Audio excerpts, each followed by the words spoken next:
আসসালামু আলাইকুম, career flow YouTube চ্যানেলে আপনাকে স্বাগতম। 21 এপ্রিল 2025 বিভিন্ন প্রতিযোগিতামূলক পরীক্ষায় আসার মতো গুরুত্বপূর্ণ সাম্প্রতিক সাধারণ জ্ঞান। বিশ্বের দ্রুততম ফ্ল্যাশ মেমোরি তৈরি করেছে কোন বিশ্ববিদ্যালয়ের গবেষকরা? উত্তর, ফুদান বিশ্ববিদ্যালয়। চট্টগ্রামে বে টার্মিনালের অবকাঠামো উন্নয়ন প্রকল্পের জন্য মোট কত টাকা বরাদ্দ করা হয়েছে? উত্তর, 13,525 কোটি টাকা।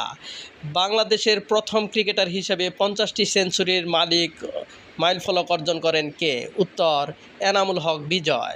বিশ্বের দীর্ঘতম বায়ুচালিত পণ্যবাহী জাহাজের নাম কি? উত্তর, লিও লাইনার অরিজিন।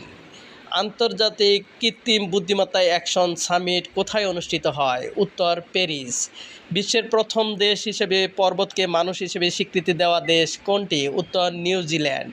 বিশ্বের দ্রুতগতির সুপার কম্পিউটার এল ক্যাপিটাল কবে এবং কোথায় চালু হয়? উত্তর, 2025 সালে যুক্তরাষ্ট্রের ক্যালিফোর্নিয়া। এরকম আরও গুরুত্বপূর্ণ ভিডিও পেতে চ্যানেলটি সাবস্ক্রাইব করে পাশেই থাকুন। অবশ্যই কমেন্ট বক্সে আপনার গুরুত্বপূর্ণ মতামত জানাবেন। ধন্যবাদ।